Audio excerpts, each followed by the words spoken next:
Saludos, soy Luis Bravo. En esta oportunidad estaremos hablando sobre el ciclo de la violencia en las relaciones de pareja. ¿Cómo se dan las fases de la violencia doméstica y los procesos de victimización? ¿Por qué la mujer agredida no deja a su agresor? ¿Por qué no denuncia los ataques? ¿Por qué después de denunciar muchas veces retira la denuncia? ¿Qué sienten las víctimas agredidas en las diferentes etapas de la agresión? ¿Cómo llegan a convertirse en víctimas? Todos hemos oído este tipo de preguntas entre la opinión pública. Podemos darle respuesta si nos fijamos detenidamente en el proceso de victimización, que como indica el nombre no es una situación que se dé de forma puntual y aislada, sino algo que se va desarrollando a lo largo del tiempo. Una relación donde existe maltrato no suele empezar a producirse de la noche a la mañana. Es un proceso que empieza muchas veces de forma sutil y que provoca que la víctima no siempre sea consciente de la gravedad de la situación que está viviendo.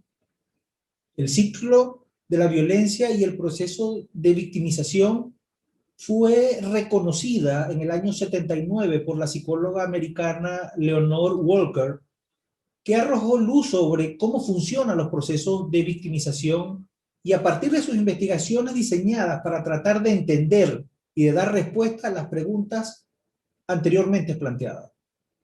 A partir de los testimonios de las mujeres maltratadas, se dio cuenta que no son agredidas todo el tiempo ni de la misma manera, sino que existen fases para la violencia que tienen una variada duración y diferentes manifestaciones. Esto es lo que se ha llamado el ciclo de la violencia, una de las teorías sobre dinámicas internas a las relaciones violentas más difundida en el mundo. Esta teoría contempla la existencia de 4 fases en toda la dinámica de violencia relacional.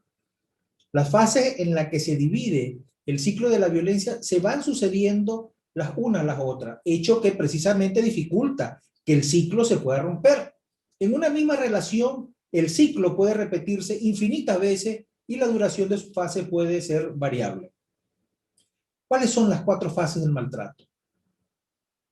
En primer lugar, tenemos la fase de calma.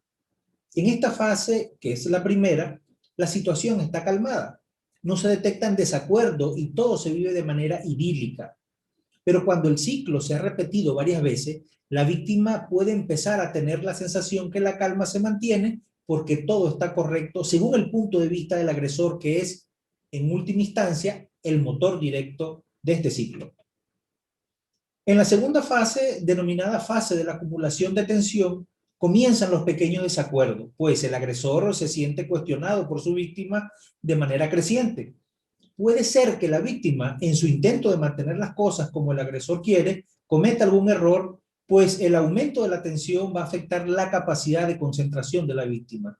En esta fase, de hecho, se comienza a ejercer un maltrato psicológico basado en la idea de control y que es una señal de alarma de lo que está por venir. Ojo con esto, muchos agresores se excusan precisamente diciendo que estuvieron avisando a su víctima, pero que ésta no les hizo caso y le siguió provocando. La mujer intenta calmar, complacer o al menos no hacer aquello que le pueda molestar a su pareja, en la creencia, por supuesto, irreal de que ella pueda controlar la agresión. Las tensiones se constituyen y se manifiestan de forma específica como determinadas conductas de agresión verbal o física de carácter leve y aislado, a partir de pequeños incidentes sutiles, agresión verbal o física de carácter leve o aislado, a partir de pequeños menosprecios, insinuaciones, ira contenida, sarcasmo, largo silencio, demandas irracionales, etc. La víctima va adoptando una serie de medidas para gestionar dicho ambiente y progresivamente va adquiriendo mecanismos de autodefensa psicológico, de anticipación o evitación de la agresión. Tenemos la tercera fase, que es la fase de explosión. El agresor pasa a la acción.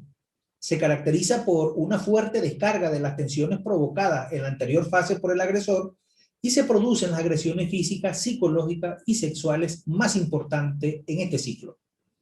En comparación con las otras fases, esta es la más corta, pero también la que es vivida con mayor intensidad. Las consecuencias más importantes para la víctima se producen en este momento, tanto en el plano físico como en el psíquico, donde continúa instaurándose una serie de alteraciones psicológicas por la situación vivida. En esta fase, la víctima puede mantener elevadas expectativas de cambio en su pareja.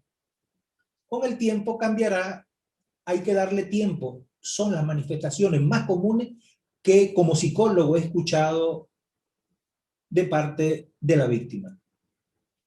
Y tenemos la fase de luna de miel. Al principio acostumbra a ser la fase responsable de que la víctima se mantenga en el ciclo, pues en ella el agresor inicia una serie de conductas compensatorias para demostrar a la víctima que lo siente y que no volverá a pasar más. Esto hace que la víctima vea también la parte positiva del agresor y quede atrapada en reflexiones acerca de cómo conseguir que esta parte aparezca más frecuentemente. Esta fase se va a caracterizar por una extrema amabilidad y conductas cariñosas por parte del agresor, atenciones, regalos, promesas, salidas, paseos, etc. Y el agresor trata de influir sobre familiares y amistades para que convenzan a la víctima de que les perdone. Suele ser frecuente tratar de hacer ver a la víctima que el agresor necesita ayuda profesional y el apoyo de ella, y que no puede abandonarlo en dicha situación. Motivo en que algunas víctimas vuelven con el agresor, en caso de estas hubieran estado casados, convivencias con él, o retiran denuncias que habían presentado anteriormente ante las autoridades judiciales competentes. Pero pasado el tiempo, esta fase suele ir desapareciendo y el ciclo queda reducido solamente a 3 fases: calma, acumulación de tensión y explosión. Esta desaparición de la fase de luna de miel concuerda con una verbalización que muchas víctimas hacen cuando comentan que yo, mientras no me chile y no me maltrate, ya me basta, obviando así que una relación se sostiene en cosas que van más allá de la ausencia de malos tratos. Al acortarse la fase de luna de miel, las agresiones van siendo cada vez más fuertes y frecuentes, lo que disminuye los recursos psicológicos de las mujeres para salir de esta espiral de violencia.